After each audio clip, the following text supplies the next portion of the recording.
ನಾವು ಕೇಳ್ತೇವೆ ಕಲ್ಲು ಕಟ್ಟಿಗೆ ಮಣ್ಣಿನಲ್ಲಿ ಸುಮಂತರೆ ಗುರು ಹೇಗೆ ಬೇಕು ಲಿಂಗವ ಕೊಡುವುದಕ್ಕೆ ಚಟ್ಟ ಮನೆಗೆ ಬೇಕು ಭಕ್ತಿಯ ಬೇರೆ ಬೇರೆ ಈ ಹೆಸರುಗಳನ್ನು ಬೇರೆ ಬೇರೆ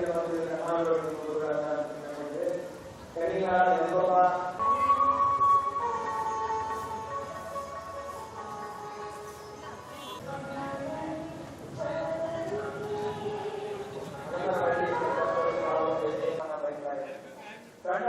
ಎಲ್ಲ ದೇವರಿಗೂ ಅಡ್ಡ ಬೀಳುವ ಜನರ ನೋಡಬಾರದು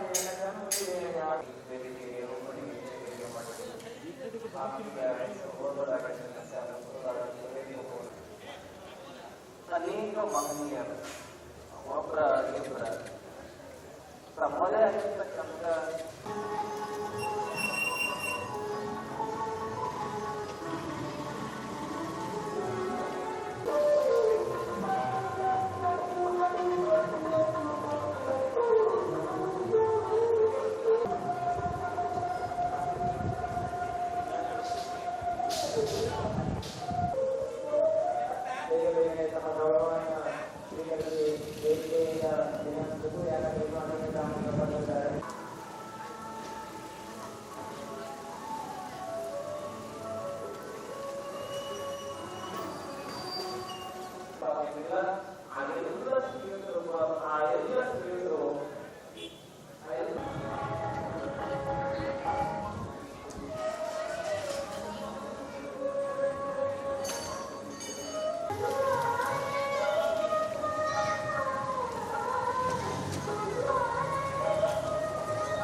ತಾಯಿಗಳ ಆರಕ್ಷಣೆ ಪ್ರಾರಂಭವಾಗುತ್ತದೆ. ನಮ್ಮ ಆಶ್ರಮದ ಗುರುಗಳು ನಾಡಿನ ತುಂಬೆಲ್ಲ ನಮ್ಮ ಪುರಾಣಗಳನ್ನು ಮುಖಾಂತರ ಹೆಸರು ಮಾಡಿರುವಂತಹ ವೇದಮೂರ್ತಿ ಇವತ್ತಿನ ಪ್ರಾರಂಭಗೊಳ್ಳುತ್ತದೆ. ಅದಕ್ಕೆ ಗದುಗಿನ ಸಂಪತ್ತರು ಗದುಗಿನ ಅಂಗಡಿ ಆಶ್ರಮದ ಎಲ್ಲ ಸಂಪತ್ತರು ಬಂದು ಆ ಸಂಗೀತ ಕಾರ್ಯಕ್ರಮದಲ್ಲಿ ಭಾಗವಹಿಸಿದ್ದಾರೆ.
ಅವರು ಬಂದರು ಹುಡುಕಿದ್ರೆ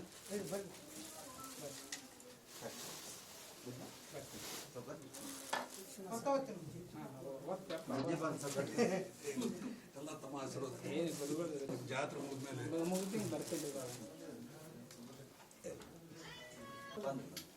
ಬರ್ತೀನಿ ಸಾಕಾರ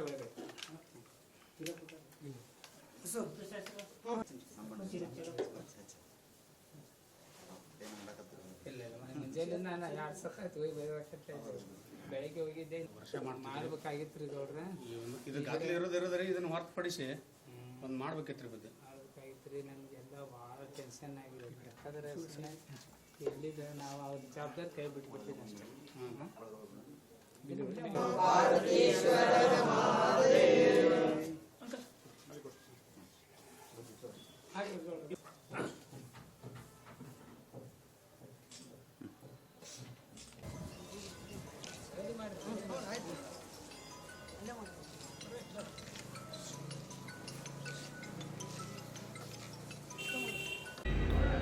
ನಮಸ್ಕಾರ. ಗದಗ ಜಿಲ್ಲೆ ಸಾಕಷ್ಟು ವಿಷಯಗಳಿಗೆ ಪ್ರಸಿದ್ಧವಾದಂಥ ಜಿಲ್ಲೆ ಅದು. ನಗರದಲ್ಲಿ ಸಾಕಷ್ಟು ಮಠಗಳಿದ್ದಾವೆ, ಮಂದಿರಗಳಿದ್ದಾವೆ, ಸಾಹಿತಿಗಳಿದ್ದಾರೆ. ಸೊ ಇಂಥ ಸುಪ್ರಸಿದ್ಧವಾದಂಥ ಗದಗಿನಲ್ಲಿ ಪುಟ್ಟರಾಜ ಗವಾಯಿ ಅವರ ಮಠ, ಆಶ್ರಮ, ಗುರುಕುಲವು ಕೂಡ ಬಹಳ ದೊಡ್ಡ ಪ್ರಸಿದ್ಧವಾದಂಥ ಇಡೀ ರಾಜ್ಯದಲ್ಲಷ್ಟೇ ಅಲ್ಲ, ಇಡೀ ಜಗತ್ತಿನಲ್ಲೇ, ಇಡೀ ದೇಶದಲ್ಲೇ ಪ್ರಸಿದ್ಧವಾದಂಥ ಗುರುಕುಲ. ಅಂಧರಿಗೆ ಅಲ್ಲಿ ಆಶ್ರಯ, ಉಚಿತವಾದಂಥ ಶಿಕ್ಷಣ, ಉಚಿತ ಊಟ ವಸತಿಯನ್ನು ಮತ್ತು ಜೊತೆಗೆ ಸಂಗೀತವನ್ನು ಕಲಿಸುವಂಥ ಶ್ರೇಷ್ಠವಾದಂಥ ಅಲ್ಲಿ ಮಠ. ಅಲ್ಲಿ ಈಗಾಗಲೇ ಇನ್ನೊಬ್ಬರು ಪುಟ್ಟರಾಜ ಗವಾಯಿ ಅವರು ದಿವಂಗತ ಆದ ನಂತರ ಅಲ್ಲಿ ಪೀಠಾಧಿಪತಿಗಳು ಒಬ್ಬರು ಕಲ್ಲಯ್ಯಜ್ಜನವರು ಇದ್ದಾರೆ. ಸೊ ಈಗ ಒಂದು ದೊಡ್ಡ ವಿವಾದ ಪ್ರಾರಂಭ ಆಗಿದೆ.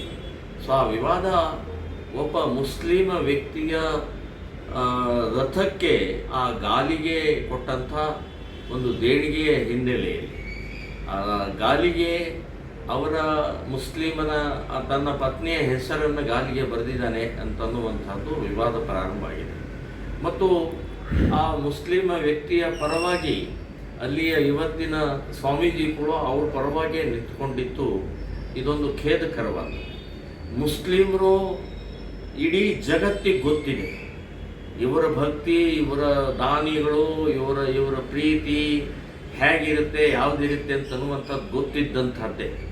ಗೋಮಾಂಸ ಭಕ್ಷಕರು ಇವರು, ಭಯೋತ್ಪಾದನೆಗೆ ಸಪೋರ್ಟ್ ಮಾಡುವಂಥವ್ರು ಇವರು ದೇವಸ್ಥಾನ ಭಗ್ನ ಮಾಡುವಂಥವರು, ದೇವರನ್ನು ನಂಬದೇ ಇರುವಂಥವರು, ನಾಸ್ತಿಕವಾದಿಗಳು, ಅಲ್ಲ ಬಿಟ್ಟರೆ ಬೇರೆ ದೇವರಿಲ್ಲ ಅಂತನ್ನುವಂಥವರು. ಇವರು ಎಲ್ಲಿದು ಭಕ್ತಿ ಬಂತೀಗ, ಇವರು ಎಲ್ಲಿದು ಈಗ ದಾನಿಗಳಾಗ್ತಾ ಇದ್ದಾರೆ. ಸೊ ಇದೊಂದು ಬೂಟಾಟಿಕೆ. ಇದು ವ್ಯವಸ್ಥಿತವಾದಂಥ ಒಳಗಡೆಗೆ ಪ್ರವೇಶ ಮಾಡಿ ನಿರಂತರವಾಗಿ ಅದನ್ನು ತಿಕ್ಕುವಂಥ ಮತ್ತು ಅಲ್ಲಿ ಇಸ್ಲಾಮೀಕರಣ ಮಾಡುವಂಥದ್ದೇ ಇವರು ಗುರಿ ಇರುತ್ತೆ. ನಮ್ಮ ಹಿಂದೂ ಸಮಾಜಕ್ಕೆ ಮಠಾಧಿಪತಿಗಳಿಗೆ, ಈ ರಾಜಕಾರಣಿಗಳಿಗೆ ಇದು ಹೇಗೆ ಅರ್ಥ ಆಗ್ತಾ ಇಲ್ಲ?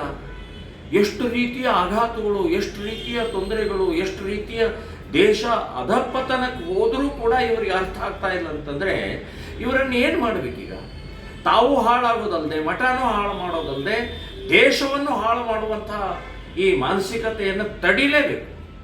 ನಾಳೆ 5ನೇ ತಾರೀಕು ರಥೋತ್ಸವ ಜಾತ್ರೆ ಇದೆ ಅಂತನ್ನುವಂಥದ್ದು ಹಿಂದೂ ಸಮಾಜ ಇದರ ವಿರುದ್ಧ ಸಿಡಿದೇಳಬೇಕು, ಇದರ ವಿರುದ್ಧ ಜಾಗೃತರಾಗಬೇಕು. ಇದನ್ನು ಆ ರೀತಿಯ ಮಾನಸಿಕತೆಯನ್ನು ಗಾಲಿ ಹಾಕಿದಂಥ ಹೆಸರನ್ನು ಕಿತ್ತು ಹಾಕಬೇಕು. ಆ ಡೊನೇಷನ್ ಕೊಡುವಂಥದ್ದು ನಮಗೇನು ಅವಶ್ಯಕತೆ ಇಲ್ಲ ಅಂತನ್ನುವಂಥದ್ದು ಹೇಳಬೇಕು. ನಿಮಗೆ ಎಷ್ಟು ಡೊನೇಷನ್ ಬೇಕ್ರಿ? ಕೋಟಿ ಬೇಕಾ? 10 ಕೋಟಿ ಬೇಕಾ? ಹಿಂದೂ ಸಮಾಜ ಸಶಕ್ತ ಇದೆ. ನಾವು ಭಿಕ್ಷೆ ಬೇಡಿ ನಿಮಗೆ